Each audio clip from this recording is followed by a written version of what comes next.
Good morning, everyone. Thanks for joining us at 7. I'm Tracey McCain. And I'm Nuclo. You're watching Eyewitness News here on the Wax. We appreciate that. A lot to talk about from overnight, but first, let's get your morning ready. Say hello to meteorologist Scott Gagliardi for the details on that first alert forecast. What a nice day. Oh, man. Today, we've been talking about this since last weekend. Today was going to be the pick day of the week. Okay. Sunny, warm, and it's holding true to that. So good news there. In the near term, we're talking some smoky haze, warm temperatures, and a few showers through Father's Day weekend. But next week, if you're looking for summer to return, that heat and humidity, it's on its way back. Right now, though, you'll see in New London and Old Saybrook along the shoreline, it's that smoky haze out there. It's comfortable, though. Temperatures well up into the 60s, even a few 70s. New London, you're 69. Winds out of the west-southwest at 10. That's a warmer wind direction. Yesterday, we had a lot of fog. Today, we're doing just fine visibility near a perfect 10. Here's the temperature map so far, though. Check it out. It's nice. 60s. It's near 70, 71 in New Haven. We're looking at 70 in Danbury as well. It's going to be a warm day. We're talking mid to even at times in some towns, upper 80s. First Alert Live radar scans the state completely dry. That's today, most of tomorrow, and even for the upcoming weekend. Yeah, there's a few shower chances, but overall, it's looking pretty good for this upcoming Father's Day weekend. So some nice changes there. Across the Northeast, everybody doing okay today. There's a chance for some storms if you're heading west. Some of those could be strong to severe through parts of New Jersey and Pennsylvania. Everybody else doing okay. Your hour-by-hour forecast, notice these temperatures quickly climbing into the 80s, mid-80s by the afternoon hours. But we do have that threat for a few showers. We'll detail that as well as when we can say goodbye to these hazy skies. That's ahead in your First Alert forecast. Good morning, Kate. All right. Good morning, Scott. Good morning, everyone. It's 7:02 here on your Thursday. Thanks so much for waking up with us here on the Wax. If you're getting ready to head out the door, heading to work, bringing the kids to school, maybe it's their last day or maybe tomorrow is one of the last times you have to head out and about to get to the bus stop. Majority of the state nice and quiet out there for the most part. We had a lot of overnight construction that has wrapped. We're taking a look here at 84 East and westbound in Vernon, right off of Hartford Turnpike here in Waterbury. There's a look here in Hartford on 91 north and southbound. Waterbury looking good here by the Mixmaster, and Meriden along 91 north and southbound here. We had a lot of overnight construction set up. This is a stretch where we see a lot of daytime construction set up. We have a little incident here in Middletown. This is right along Route 9 as you're approaching the light. That far left-hand lane there is blocked off due to some police activity there. But again, no crashes to tell you about. The majority of the daytime construction picks up between about 8:30 and 9 o'clock. There will be a lot of it out there. Please make sure that you're giving those crews enough space to do their job safely. Normal delays towards the George Washington Bridge. Everything else moving along. That's a quick check at your Connecticut Chevy First Alert traffic report driven by your Connecticut Chevy dealers.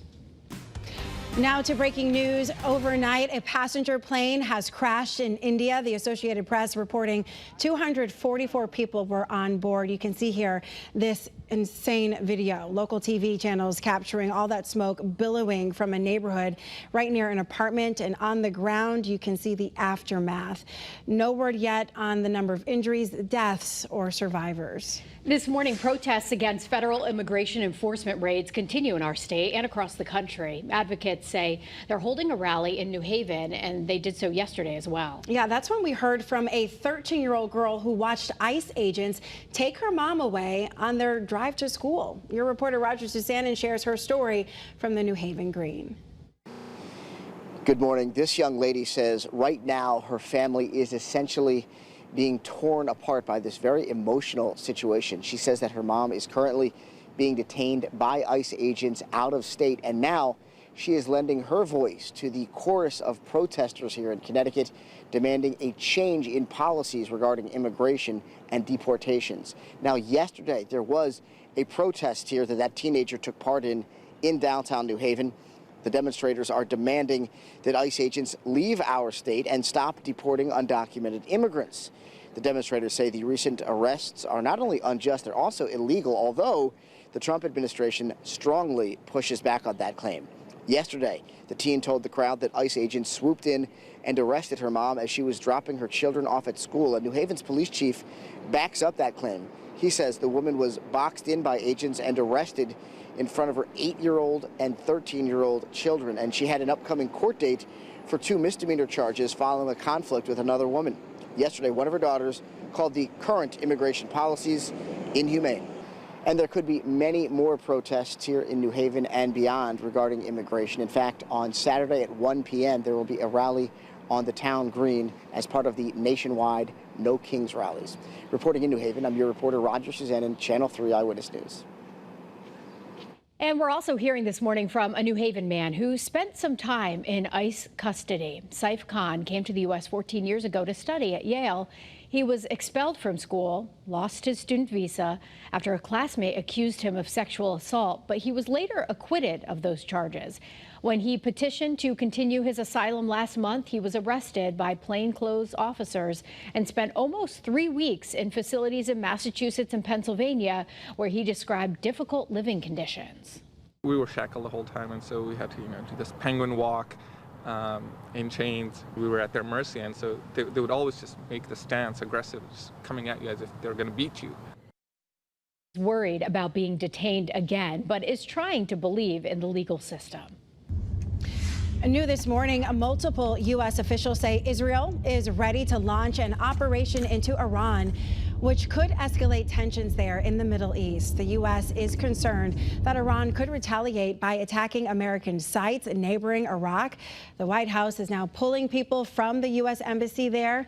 An official with the Iraqi government said they are unaware of security threats that would warrant that decision. Breaking overnight here, investigators are looking into what caused a house fire on Brookline Avenue in Bloomfield. The fire chief says everyone who was inside got out safely by the time firefighters arrived. And right now we know that no one was hurt. The investigation continues. Right now in Hartford, police looking for a suspect who fired a gun at a car in the city's north end. It happened about 9:30, not far from the Dominic DeLuco playground. Police tell us they do not believe that anyone was hurt. Right now in New London, police are investigating reports of multiple gunshots being fired around 6 o'clock Wednesday evening. Pinpoint News Tracker showing you where that happened, right near Riverview and Willits Avenue.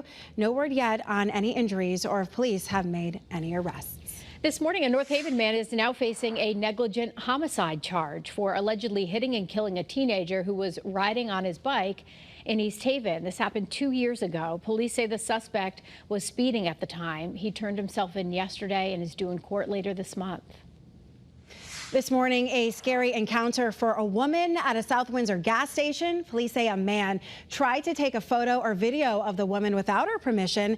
Investigators say the suspect then followed her around the parking lot and even parked behind her car to prevent her from leaving. The suspect is now charged with breach of peace and is due in court this month. Right now, police are asking for your help finding a New Haven woman who's been missing for nearly a month. 26-year-old Jillian Goblish has last seen walking into her home on May 14th, and no one's seen her since. Take a good look here. We put her picture up on your screen right now.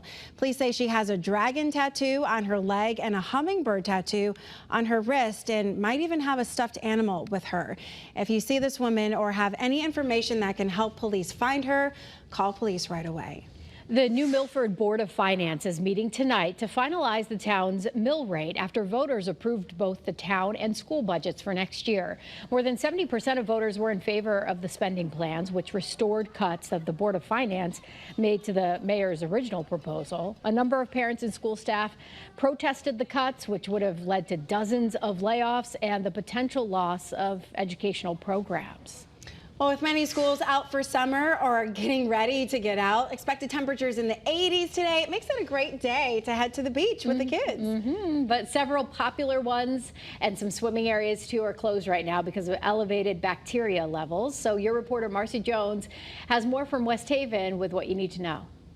Well, Scott Haney is not making this easy for us with these beautiful forecasts. However, we do know this is a bummer for families hoping to have a fun day on the water. These areas are closed for swimming and fishing. We also know that the health department regularly tests the water, and their most recent test came back with high levels of bacteria. The West Haven Health Department says the elevated bacteria level in the water is due to recent heavy rainfall. The department posted on social media that the following beaches and swimming areas are closed to swimming and fishing. We have a full list on your screen as well as on our website. West Haven isn't the only city making this decision. Silver Sands State Park in Milford is also closed due to unsafe levels of bacteria. There's no timetable as to when they will reopen. However, the health departments do test the water every week. Your reporter in West Haven, Marcy Jones, Channel 3 Eyewitness News.